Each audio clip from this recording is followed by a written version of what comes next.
Welcome, everyone. You know that feeling when you finish an absolutely amazing book or movie and you're just left completely captivated?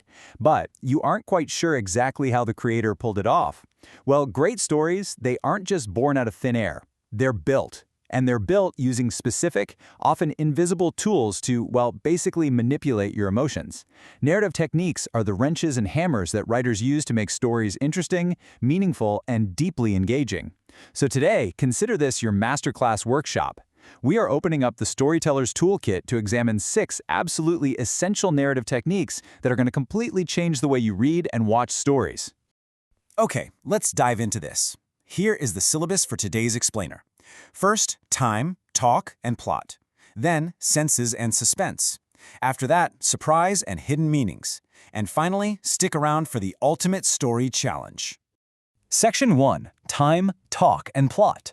We're starting right off with the foundational tools of how characters interact and exactly how time moves in a story. At its core, dialogue is simply a conversation between 2 or more characters. But, its purpose goes way beyond characters just saying hello to each other. Dialogue is a total powerhouse tool. It develops characters, it advances the plot, and it makes the world feel incredibly grounded. Most importantly, though, it's the primary way a writer reveals what characters truly think, feel, and want, completely bypassing the need to just spoon-feed the audience. Take this incredibly famous literary example, "To be or not to be," from Shakespeare's Hamlet. Now, even though this is technically a soliloquy, a character talking to himself, it perfectly demonstrates the sheer power of spoken words. Just those few little syllables instantly reveal Hamlet's deep inner turmoil and his darkest emotions. That right there is dialogue doing the heavy lifting. Next up is the flashback. A flashback is a scene that takes the reader back to an earlier event in a character's life. It literally interrupts the present action of the story to show us something that happened in the past. And writers manipulate time exactly like this because it's highly effective for providing crucial background information. It explains the why characters act the way they do in the present, and it adds this instant emotional depth to the narrative. Listen to how this works in practice. Anna stared at the old photograph. She remembered playing in the garden with her grandmother when she was 6 years old. Notice how the text starts right in the present, Anna looking at a photo, and then boom, it immediately shifts backward. In just 2 sentences, that sudden, nostalgic memory pulls us back in time and gives us the exact emotional context we need for Anna's current state of mind. Moving right along to Section 2, Senses and Suspense.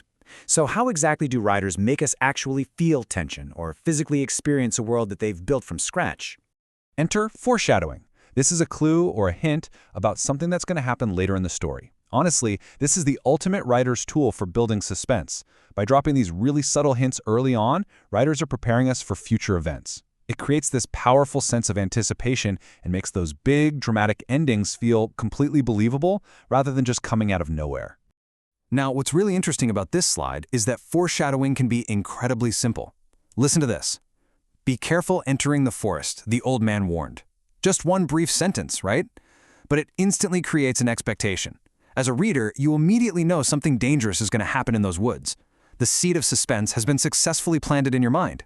And to make that dangerous forest or, any setting actually feel real, writers use imagery. Imagery is descriptive language that appeals directly to the 5 senses. Its entire purpose is to help readers visualize and physically experience the story. It's all about making descriptions incredibly memorable, literally pulling the audience right out of their living room and dropping them straight into the scene. To pull this off, writers target 5 specific areas. We've got visual imagery for what we see, auditory for what we hear, olfactory for what we smell, gustatory for what we taste, and tactile imagery for what we physically touch. Activating these senses creates incredibly vivid pictures and completely immerses us in the author's world. Let's slow down for a second and really picture this one. The golden sun sank behind the mountains, painting the sky with shades of orange and crimson. Do you see how the writer didn't just say, "the sun went down"? No way. They used vivid sensory color words: golden, orange, crimson. You can practically see the sunset happening right in front of you. Which brings us to Section 3, Surprise and Hidden Meanings. Let's focus on how writers add complex depth and completely subvert our expectations. First up is irony. Irony occurs when the outcome of a situation is entirely different from what's actually expected. It's a fantastic tool for creating humor or emphasizing a much deeper theme. You've got situational irony, where the event itself is the opposite of expectations. Verbal irony, where a character says the exact opposite of what they mean.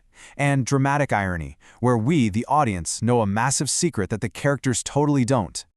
Consider this absolutely perfect example of situational irony. The expectation?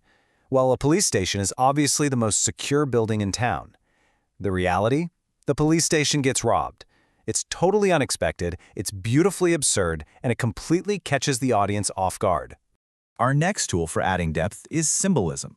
Symbolism is the use of an object, person, place, or event to represent a deeper meaning. So the crucial point is that a symbol operates on two levels. It has a literal meaning, what the thing actually is, and a figurative meaning, what the thing represents. This duality is what really encourages us to interpret a text. Take the most famous universal example out there, the heart. The literal meaning is just a biological body organ that pumps blood, but the symbolic meaning? Love and romance for sure. Or think about how an author might use a broken clock that just keeps popping up in a novel.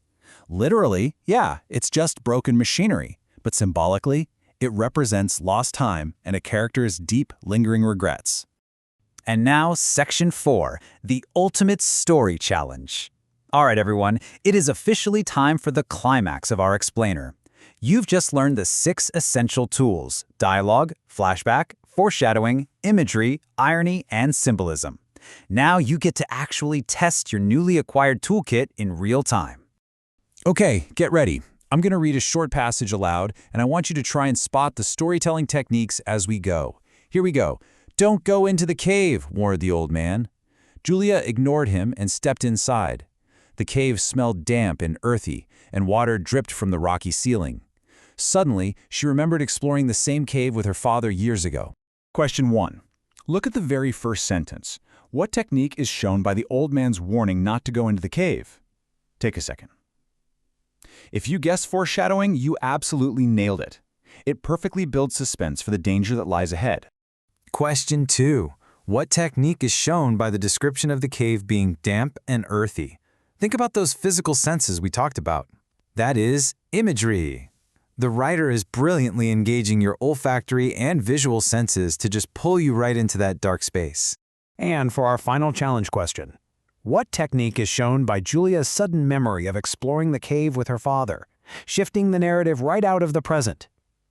Yes, that is a textbook flashback. Great job. And this brilliantly illustrates your complete storyteller's toolkit. Here is your ultimate cheat sheet to take away with you today.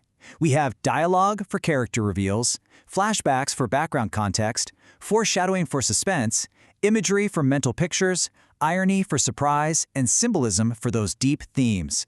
Remember, spotting these techniques out in the wild definitely earns you an excellent storytelling score. So, I'll leave you with this final, provocative thought. Now that you officially possess the storyteller's toolkit, what hidden meanings and structural secrets will you discover in the very next story you read? Next time you sit down with a book or a movie, look out for those invisible tools building the world all around you. Thank you so much for joining me for this explainer, and happy analyzing.